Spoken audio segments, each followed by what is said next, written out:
제가 가진 성경으로 구약 99면 출애굽기 12장 21절부터 36절까지 말씀입니다. 21절로 36절까지 말씀 이제 한 절씩 저와 함께 교독하시겠습니다.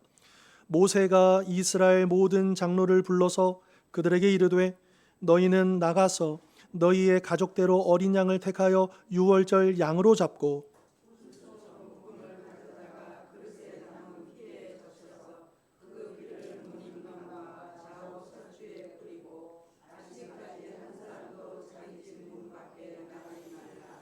여호와께서 애굽 사람들에게 재앙을 내리려고 지나가실 때에 문 임방과 좌우 문설주의 피를 보시면 여호와께서 그 문을 넘으시고 멸하는 자에게 너희 집에 들어가서 너희를 치지 못하게 하실 것임이니라.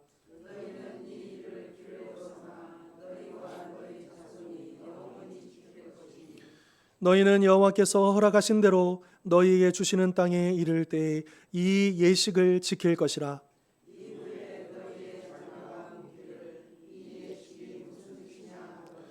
너희는 이르기를 이는 여호와의 유월절 제사라. 여호와께서 애굽 사람에게 재앙을 내리실 때에 애굽에 있는 이스라엘 자손의 집을 넘으사 우리의 집을 구원하셨느니라 하라 하매 백성이 머리 숙여 경배하니라.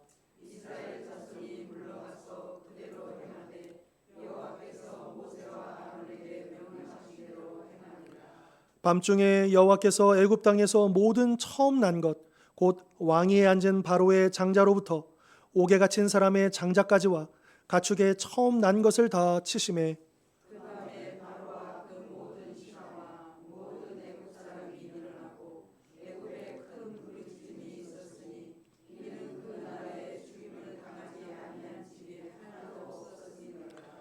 밤에 바로가 모세와 아론을 불러서 이르되 너희와 이스라엘 자손은 일어나 내 백성 가운데서 떠나 너희의 말대로 가서 여호와를 섬기며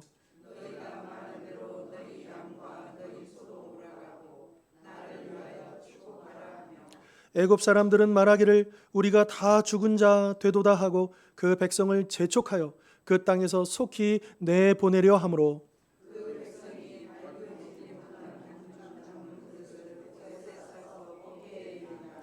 이스라엘 자손이 모세의 말대로 하여 애굽 사람에게 은금 패물과 의복을 구하매 이스라엘 백성에게 은혜를 입히게 하사 그들이 구하는 대로 주게 하심으로 그들이 애굽 사람의 물품을 취하였더라. 아멘. 자, 우리가 앞선 12장 1절로 20절에서요 두 가지 절기를 배웠습니다. 하나는 유월절, 하나는 무교절. 이게 하나로 이어지죠. 그래서 유월절에서 우리가 집중해야 될 것은 어린 양의 피였고요. 그리고 무교절에서 우리가 집중해야 될 것은 바로 누룩 없는 떡, 이 무교병, 그러니까 거룩한 삶에 대해서 우리가 살펴보았고요. 자, 이렇게 하나님이 모세와 아론을 불러서 유월절은 이렇게 지키고 무교절은 이렇게 지키라 말씀하셨잖아요. 그리고 이제 오늘 본문 21절 보시면 그 들은 말씀을 그대로 모세가 장로들을 불러서 그를 전달을 합니다. 그러니까 장로들을 통해서 이제 모든 이스라엘 백성들에게 하나님의 말씀을 이렇게 전한다라고 하는 것이죠. 그래서 21절로 23절은요. 앞선 그 유월절의 내용들을 다시 한 번 더 모세의 말로 하나하나 정확하게 지시를 내려줍니다. 그리고 24절로 27절은 그 유월절에 대해서 하나님께서 말씀하셨는데 그거 외에 모세가 강조하는 내용이 하나 더 들어가 있습니다. 그게 뭐냐? 이스라엘 백성들이 가나안에 들어가서 유월절을 지킬 때 이 유월절의 의미를 누구에게 가르치라? 자녀에게 가르치라고 되어 있습니다. 그러니까 이 부분이 굉장히 중요합니다. 그렇게 자녀들에게 이 유월절의 의미를 자자손손 계속해서 가르쳐 주라고 그렇게 명령한 이유는 무엇이냐? 그 자녀들로 하여금 이스라엘을 구원하신 그 하나님의 역사를 기억하게 함으로써 자손 대대로 하나님을 잊지 않고 주님만 섬기게 하기 위함이었다라고 하는 것이죠. 마찬가지로 오늘날 우리 성도들도요. 우리 자녀들, 우리 손주들에게 예수 그리스도의 십자가를 통한 하나님의 구원 사역을 가르쳐야 한다라고 하는 것입니다. 다시 말하면 복음을 전해야 된다라고 하는 것이죠. 여러분, 우리가 전도합시다. 또 많은 이웃들, 또 불신 영혼들에게 우리가 복음을 전하려고 하잖아요. 그런데 정작 우리 자녀들, 우리 손주들에게 정말 한번 우리가 돌아보십시다. 제대로 된 복음을 그들에게 전해 주었는가? 오늘날 이런 식의 흐름인 것 같아요. 일반 공부는 학교에다 다 맡겨버리고, 신앙 공부는, 신앙생활은 그냥 교회에다 맡겨버리고 알아서 해주겠지. 그게 아니고 성경의 관점에서는 부모가 하라는 것입니다. 특별히 영적인 이 가르침에 대해서, 복음에 대해서 부모가 책임지고 자녀들과 그 손주들을 가르쳐야 된다고 하는 것이죠. 오늘날 전도하기가 참 어렵죠. 그런데 사실은 교회 밖에 있는 사람들을 전도해 오는 것도 어렵지만 지금 한국 교회는 자녀들을 다 잃어버렸어요. 손주들을 다 잃어버렸어요. 그럼 우리가 피부로 느끼고 있는 바뿐만 아니라 객관적인 통계를 통해서도요, 교회 예전에는 어른들보다 학생들이 훨씬 더 많았습니다. 2배, 3배로 훨씬 더 많았어요. 물론 요즘에 인구가 줄고 아이들이 출산율이 낮으니까 그런 일반적인 어떤 그 흐름을 우리가 피할 수는 없을 것입니다. 그런데 이 출산율보다도, 이 적어지는 출산율보다도 교회 학교에 아이들이 없어지는 비율이 훨씬 더 빠릅니다. 그래서 이미 10여 년 전부터 우리 교단만 보더라도 현재 우리 교단에 속해 있는 교회 수가 9,000개가 넘습니다. 이미 60% 가까이가 교회 학교 자체가 없습니다. 교회 학교로 따로 모이지를 못해요. 이미 60% 가까이 가요. 아예 없어요. 굉장히 심각하죠. 여러분, 우리가 성경을 계속 읽으면 그 부모들에게 계속 강조합니다. 자녀들을 책임지라는 거예요. 손주들을 책임지라는 거예요. 그 누구보다도 우리가 복음을 전해야 되고 이 믿음을 전수해야 될 사람 누구냐? 당연히 우리 이웃들, 불신 영혼들이지만 그러나 우리 자녀들과 우리 손주들을 포기하지 말라라고 하는 것이죠.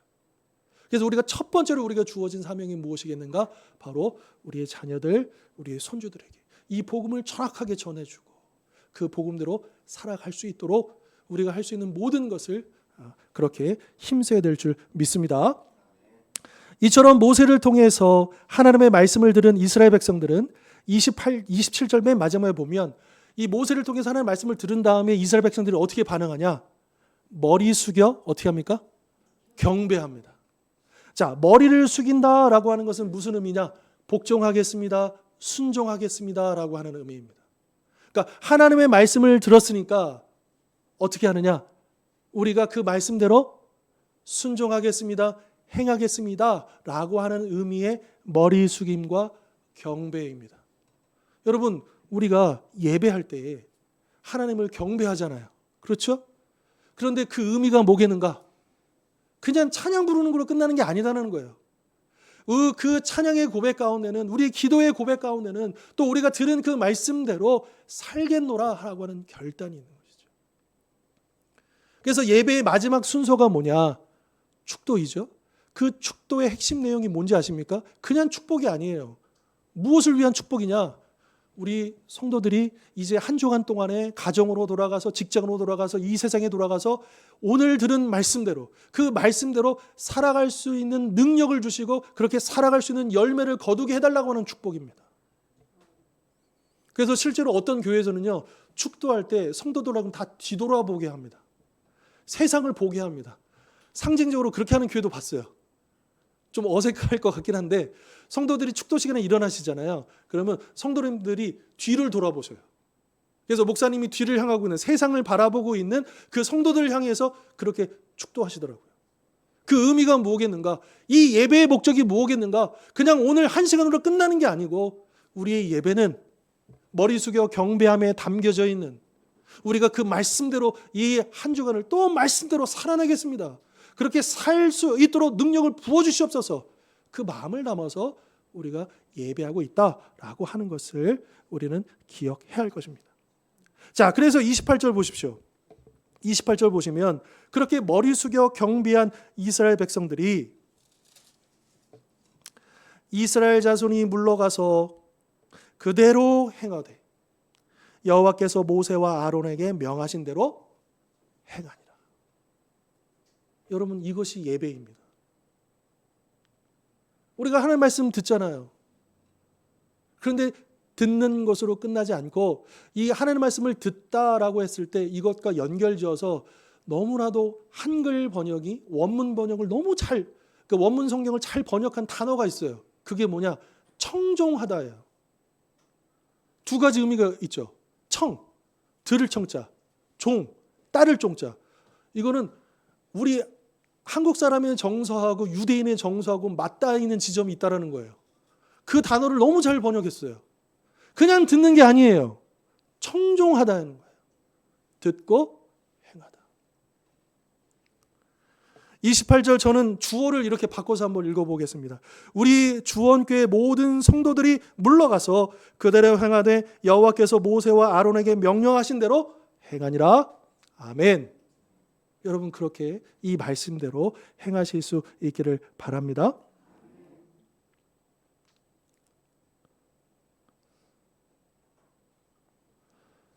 자, 이렇게 말씀대로 순종하겠다. 그렇게 나아갔을 때에 어린 양을 준비하고 말씀대로 그렇게 순종했을 거 아니겠습니까? 그랬을 때 그들에게 유월절 밤 이 날에 구원이 임했죠. 이스라엘 백성들이 구원받는데 그들이 자신들을 구원하는데 할 수 있는 일은 없습니다. 다만 하나님이 명령하신 바 그 말씀에 순종할 뿐이에요. 그런데 그 순종의 믿음을 보시고 하나님이 그들을 구원하셨다라고 하는 것입니다. 물론 이스라엘 백성들이 장자 재앙으로부터 구원받은 것은 유월절 어린 양을 통한 구원 약속을 그대로 믿었기 때문입니다. 그래서 우리는 믿음으로 구원을 얻는 것이지 행함으로 구원을 얻는 것은 아닌 것이죠. 하지만 이 말은 믿음이 없는 행함이 아무런 의미가 없다라는 뜻이지 행함이 없는 믿음을 정당화하는 말이 아니다라고 하는. 여러분, 헷갈리지 마십시오. 믿음이 없는 행함, 요게 아무런 가치가 없다는 겁니다. 그러나 행함이 없는 믿음은 말이 안 된다는 거예요. 당연히 그 믿음에는 행함이 표현되어 있다. 그래서 야고보서에서도 이 행함이 없는 믿음은 무슨 믿음이라고 했습니까? 죽은 믿음이요 가짜 믿음이라고 강조하고 있는 것이죠. 그런 관점에서 우리의 믿음을 돌아보아야 합니다. 오늘 본문에서 이스라엘 백성들이 모세를 통해 하나님의 말씀을 듣고 순종하기로 머리를 숙여 경배한 후 각자 돌아가서 하나님이 명령하신 대로 행했던 것처럼 오늘 우리가 이 예배를 통해 하나님의 말씀을 듣고 아멘으로 화답하며 경배한 후에 각자 돌아가서 과연 그 말씀대로 얼마나 행하고 있는가 돌아보면서 또 이 한 주간 믿음을 굳게 지키실 수 있기를 바랍니다. 이렇게 이스라엘 백성들이 각자 돌아가서 하나님의 명령대로 해가 지자마자, 그러니까 해질 무렵에 어린 양을 잡으라 그랬잖아요. 해가 지자마자 신속히 양을 잡고 피를 문설주와 인방에 바르는 등 이 유월절 예식을 행하였을 것입니다. 우리가 한번 상상해 보자는 거예요. 그 200만 명의 그 이스라엘 백성들이 각자 집에서 그 유월절 명령에 따라 가지고 그 해가 지자마자 각 가정에서 일사불란하게 그 말씀대로 어린 양을 잡고 피를 바르고 그 하나님께서 행하실 일들을 기대하는 그 모습들을 우리가 한번 상상해 보자라고 하는 것이죠. 그렇게 숨가쁜 시간이 지나고 드디어 심판의 시간, 곧 29절의 말씀처럼 밤이 임하였습니다.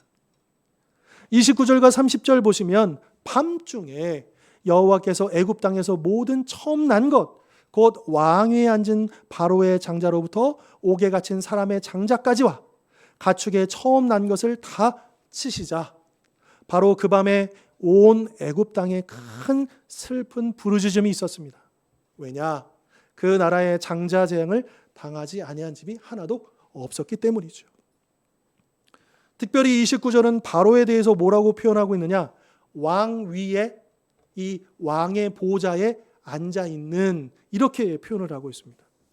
이걸 직역하면 그의 보좌 위에 앉은, 이렇게 직역할 수 있고요. 절대 권력을 상징하는 보좌 위에 앉아서 막강한 권세를 행사하는 바로의 모습을 우리에게 설명해 주고 있는 것이죠. 하지만 그의 보좌는 하나님의 말씀을 듣고도 오히려 자신의 마음을 강팍해 하는 자리였고, 하나님께 한 약속을 번복하는 자리였으며, 하나님의 종인 모세를 죽이겠다 협박하던 교만의 자리였습니다. 그러나 이제 그보다 더 높은 자리, 곧 하늘 보좌에 앉아 계시는 하나님의 심판으로 인해서 자신의 생명을 상징하는 장자의 죽음을 무기력하게 지켜보며 후회와 탄식의 눈물을 그는 흘릴 수밖에 없었다라고 하는 것이죠.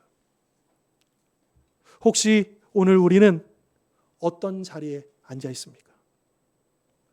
그 자리가 어떠한 자리이든 바로의 보좌처럼 자신의 마음을 강팍해 하고 하나님께 한 약속을 번복하게 하며 하나님의 일을 대적하는 교만의 자리라고 한다면 이제 곧 후회와 탄식의 눈물을 흘리게 될 심판의 날이 반드시 임하게 될 것입니다. 또한 하나님의 심판은 바로와 같이 가장 높은 자리에 있는 자로부터 옥에 갇힌 사람과 같이 가장 낮은 자리에 있는 자에게까지, 그가 누구든 하나님의 말씀을 듣고도 그 말씀에 순종하지 않는, 곧 유월절에 어린 양의 피를 바르지 않는 모든 자에게 임하게 될 것입니다. 따라서 우리 성도님들은 마지막 심판의 밤이 임하기 전에 어서 속히 예수의 이름 외에는 구원받을 다른 이름이 없다는 이 복음을 아직도 듣지 않고 거부하고 있는 불신 가족과 이웃들에게 전하기를 더욱 힘쓰시기를 바랍니다. 한편 30절에 일어나고 라고 하는 단어를 주목할 필요가 있습니다. 하나님께서 유월절 밤에 애굽의 모든 사람의 장자와 가축에 처음 난 것을 치시자 바로와 그 모든 신하와 애굽 사람이 어떻게 했다고요? 일어났다라고 되어 있습니다. 근데 이 일어나다는 단어가 참 절묘한 게, 일단은 문자 그대로 일어나다라는 뜻이 있습니다. 근데 또 다른 뜻이 같이 있습니다.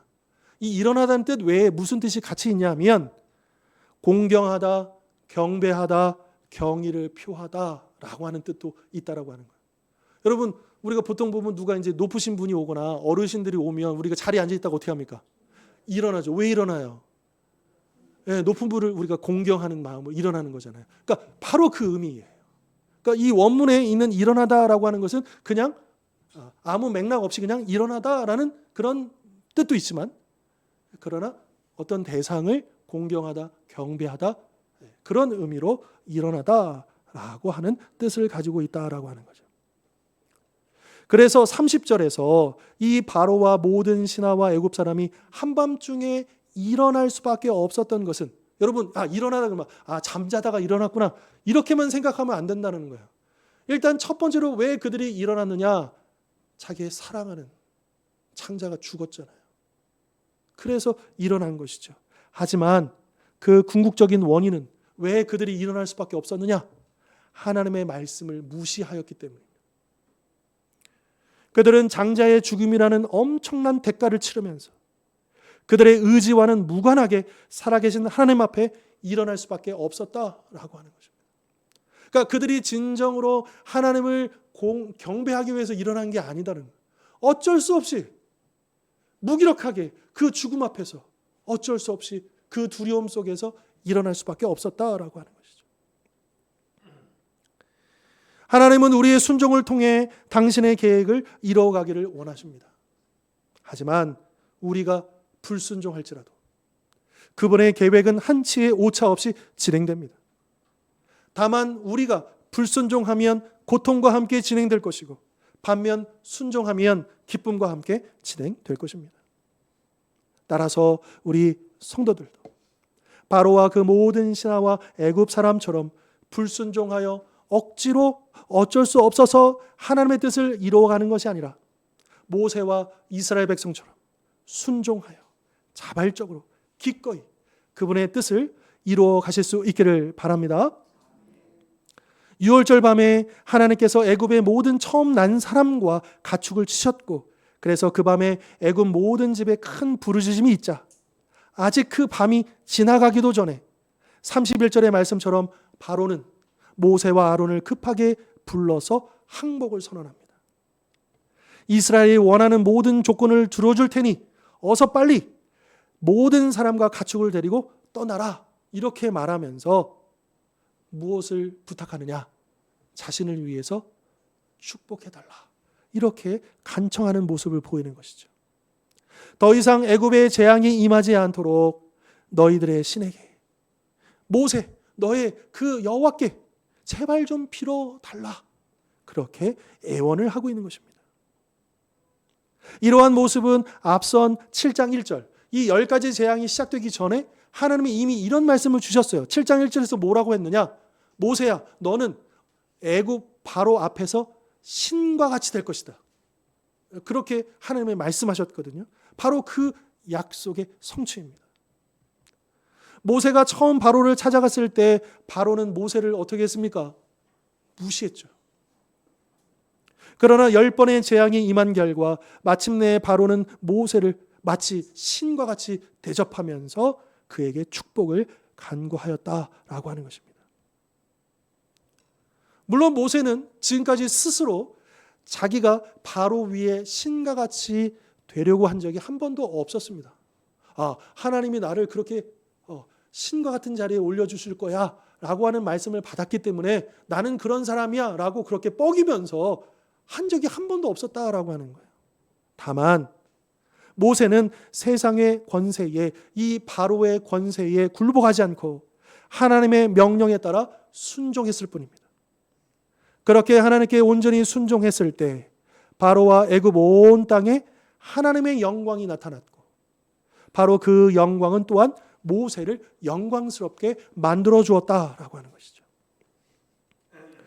이처럼 우리 성도들이 세상으로부터 존경과 높임의 대상이 되는 것은 오직 그리스도를 본받아 하나님의 뜻에 순종할 때 가능할 것입니다. 스스로 높아지려는 것은 교만이지만 하나님께서 높여주시는 것은 하나님의 말씀에 순종함에 따른 축복인 것을 우리는 기억해야 합니다. 따라서 우리 성도들도 스스로 높아지려는 것이 아니라 말씀에 순종하여 하나님이 높여주시는 그 놀라운 축복을 풍성히 받으실 수 있기를 바랍니다. 이스라엘 백성들이 빨리 떠나기를 바라는 마음은 바로뿐만 아니라 애굽 사람들도 마찬가지였습니다. 그래서 33절은 애굽 사람들은 말하기를 우리가 다 죽은 자가 되도다 하고 그 백성을 어떻게 하여? 재촉하여 그 땅에서 속히 내보내려 함으로 이렇게 말씀하고 있는 것이죠. 이에 34절 보시면 이스라엘 백성들은 발교되지 못한 반죽, 즉 누룩을 넣지 않은 반죽을 남은 그릇을 옷에 싸서 어깨에 메고 드디어 출애굽 준비를 합니다. 떠날 준비를 하는 것이죠.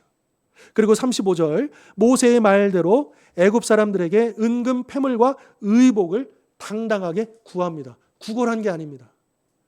이 은금 패물 의복을 구하다라고 하는 건 뭐냐면 취하다는 뜻입니다. 원문의 의미는 승리자로서 마땅히 승리자로서의 그 권리로 그들의 은금 패물과 그 의복을 취하였다.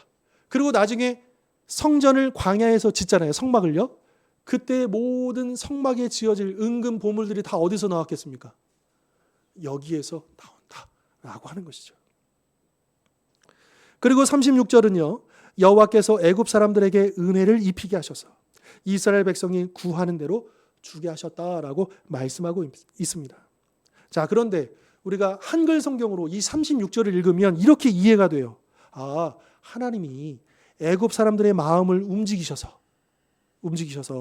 그들로 하여금 이스라엘 백성들에게 은혜를 베풀도록 그렇게 하셨구나라고 우리는 한글 성경으로만 읽으면 그렇게 이해가 돼요. 그런데 원문은요. 이렇게 되어 있습니다. 직어를 하면 이렇습니다. 그리고 여호와께서 애굽 사람들 보기에 그 백성에게, 여기 그 백성은 이스라엘 백성이고요. 그 백성에게 은혜를 주셨다. 한글 성경으로는요. 물론 다 하나님이 하신 거지만 애굽 사람들이 이스라엘 백성에게 은혜를 베풀었다. 이런 식으로 이해가 돼요. 그런데 원문은 하나님이 이스라엘 백성들에게 은혜를 주셨다 이렇게 되어 있어요. 근데 그것을 누가 받느냐? 애굽 사람들이 봤다라고 하는. 그러면 이들이 본 게 뭘까요? 지금까지 재앙들이 계속 반복되면서 도대체 이 애굽 사람들은 이스라엘 백성들 무엇을 보았을까요? 네. 여러분 재앙들 보면 언제부턴가 애굽 사람들에게만 재앙이 임하고 이스라엘은 구별하셨잖아요. 여러분 그걸 봤다라는 거예요.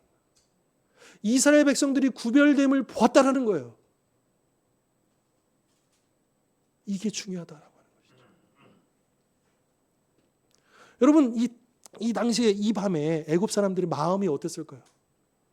지금 아들이 죽고 얼마나 큰 슬픔에, 그리고 이제 아들이 죽었으니 자기도 죽을지 모른다는 그 두려움에 떨고 있었지 않겠습니까? 지금 그런 상황에서 애굽 사람들이 막 진정 우러나오는 마음에 내가 은혜를 베풀어야지 하면서 이 이스라엘 백성들에게 은금 패물과 이걸 주었을 리가 없다라고 하는 거죠. 대신에 원문이 강조하고 있는 것은 뭐냐면 하나님께서 놀라운 은혜를 애굽 사람들에게 부어주신 것을 누가 보았다? 이 애굽 사람들이 지켜보았기 때문에. 그래서 거기에 그저 따를 수밖에 없었다라고 하는 것이죠. 여러분 우리가 이 세상에서 그렇게 구별된 삶을 사는 것을 우리 이웃이 봅니다. 세상 사람들이 봅니다. 그럴 때 하나님의 구원의 역사가 일어난다라고 하는 것이죠. 오늘 우리도 바로 이러한 은혜를 사모해야 합니다. 우리 주변의 불신 영혼들이, 우리 이웃들이, 우리 친척들이 그들의 눈으로 하나님이 우리에게 부어주시는 그 은혜를 직접 볼 수 있게 달라 우리는 구해야 합니다. 하나님이 부어주시는 은혜는 물론 물질적인 복도 있지만 더 넘어서 영적인 복을 포함합니다. 특별히 우리의 삶이 하나님이 주시는 은혜 가운데 평안과 감사와 기쁨이 넘치는 것을. 여러분 순교할 때 스데반의 얼굴이 어땠어요? 천사와 같이 평안한, 죽어가는 가운데도, 고난 가운데도. 여러분 우리가 하나님께 은혜를 받는다라고 하는 것은 병에도 안 걸리고 사업도 무조건 잘 되고 모든 게 다 형통한다 이런 의미가 아닙니다. 어떤 상황에서도 하나님이 주시는 그 기쁨과 평안과 감사가 흘러넘치는 그 모습을 우리 이웃들이, 우리 친척들이 볼 때에 바로 그때에 우리가 그들에게 하나님을 전할 수 있는, 복음을 전할 수 있는 기회를 얻게 된다라고 하는 것이죠. 그 스데반이 죽는 순교의 현장의 그 모습을 현장에 사울이 그것을 보지 않았습니다. 아마 사울은 의문부호가 있었을 거예요. 이 스데반이 주장하는 것을 받아들일 수는 없고 이해도 안 되지만 의문부호는 붙었을 거예요. 아니 어떻게 사람이 저렇게 죽는 순간에도 저럴 수 있지? 이해할 수 없는 하나님이 주시는 평안, 기쁨, 감사. 여러분 이게 진정한 축복입니다. 비록 우리가 육신적으로 연약하고 여러 가지 어려움과 아픔과 슬픔이 찾아올 수 있습니다. 우리가 믿음이 아무리 좋아도 우리가 그 고난을 피할 수는 없어요. 다만 그 고난 가운데서 우리가 은혜를 받았다라고 하는 것은 그 고난을 어떤 모습으로 통과하는가, 어떻게 그 고난을 반응하는가, 여기에서 드러난다라고 하는 것이죠. 따라서 우리 성도님들, 그들에게, 우리 그 불신 영혼들에게 복음을 전할 수 있는 기회를 얻기 위해서라도 하나님의 은혜가 우리에게, 우리 가정 안에 부어지기를 사모하고 구하실 수 있기를 바랍니다. 이제 오늘 말씀을 정리하겠습니다. 오늘 본문은 10번째 재앙의 밤을 보여줍니다. 모든 사람이 잠든 그 밤에 이스라엘 백성은 깨어 있었습니다. 그리고 이제 마지막 때도 그러할 것입니다. 사람들이 영적으로 잠들어 있을 때에 주님은 오실 것입니다. 아마도 애굽 사람들에게 있어서 10번째 재앙의 그 유월절의 그 밤은 전과 같은 편안한 밤이요, 늘 맞이하던 밤이었을 것입니다. 하지만 바로 그 밤에 심판, 곧 죽음이 임했던 것이죠. 그제서야 뒤늦게 애굽 사람들은 깨어 일어났지만 그저 장자의 죽음을 보며 후회와 탄식의 눈물을 흘릴 수밖에 없었습니다. 하지만 이렇게 애굽 사람들이 심판으로 인해 후회와 탄식의 눈물을 흘릴 때 이스라엘 백성들은 구원으로 인해 기쁨과 감사의 찬양을 올려드렸다라고 하는 것이죠. 같은 밤이었는데 전혀 다른 밤이었다라고 하는 것입니다. 그 이유가 무엇이었겠는가? 바로 하나님의 말씀에 대한 순종과 불순종의 차이였다. 불순종한 애굽 사람들은 심판의 밤을, 순종한 이스라엘 백성들은 구원의 밤을 맞이했던 것이죠. 이제 곧 마지막 밤이 찾아올 것입니다. 그 밤을 여러분들은 어떤 밤으로 맞이하시겠습니까? 심판의 밤이 아니라 구원의 밤으로 맞이해야 하지 않겠습니까?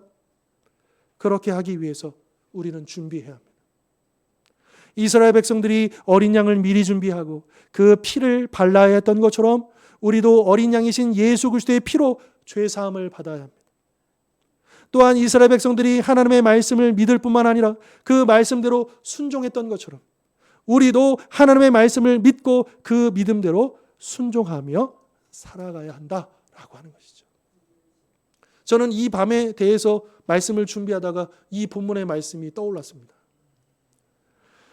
또 비유로 그들에게 말하여 이르시되 한 부자가 그 밭에 소출이 풍성하며 심중에 생각하여 이르되 내가 곡식 쌓아둘 것이 없으니 어찌할까 하고 또 이르되 내가 이렇게 하리라. 내 곡간을 헐고 더 크게 짓고 내 모든 곡식과 물건을 거기 쌓아두리라. 또 내가 내 영혼에게 이르되 영혼아 여러 해 쓸 물건을 많이 쌓아두었으니 평안히 쉬고 먹고 마시고 즐거워하자 하리라 하되 하나님은 이르시되 어리석은 자여 오늘 밤에 내 영혼을 도로 찾으리니 그러면 내 준비한 것이 누구의 것이 되겠느냐 하셨으니 자기를 위하여 재물을 쌓아두고 하나님께 대하여 부요하지 못한 자가 이와 같으니라. 아멘. 예수님은 이 비유를 통해서 사람들의 마음속에 있는 이 세상을 향한 탐욕을 지적하시면서 삶의 목표를 이 세상이 아니라 그 마지막 밤, 영원한 것에 두도록 교훈하셨습니다. 왜냐하면 이 어리석은 부자는 마지막 밤을 준비하지 못한 채 그 밤을 맞이하고 말았기 때문이죠. 그리고 오늘 이 시간에도 하나님께서는 바로 우리에게, 바로 나에게 이렇게 말씀하십니다. 어리석은 자여, 오늘 밤에 내 영혼을 도로 찾으리니 그러면 내 준비한 것이, 내 수고한 것이, 내가 애썼던 그 모든 것이 과연 누구의 것이 되겠느냐. 매일매일 하나님이 부어주신 은혜 가운데 우리는 열심히 살아가야 합니다. 하지만 그것이 단지 자기를 위하여 재물을 쌓아두고 하나님께 부요하지 못한 것이 되지 않도록 주의해야 합니다. 대신 주님의 말씀대로 목숨을 위하여 무엇을 먹을까, 몸을 위하여 무엇을 입을까 염려하지 말고 오늘 있다가 내일 아궁이에 던져지는 들풀도 돌보시는 하나님을 의지하며 오직 하나님의 나라와 그 의를 구하실 수 있기를 바랍니다. 그리고 소유를 팔아 구제하여 낡아지지 아니하는 배낭을 만들어 없어지지 않는 보물을 하늘에 쌓아둠으로써 그 보물에 마음을 두실 수 있기를 바랍니다. 그래서 마지막 날 밤 하나님이 우리의 영혼을 찾으러 오실 때 하늘에 쌓아둔 그 보물이 있는 영원한 그곳으로 우리 주님과 함께 나아가는 우리 모든 성도님들 되실 수 있기를 주님의 이름으로 축원합니다. 기도하겠습니다.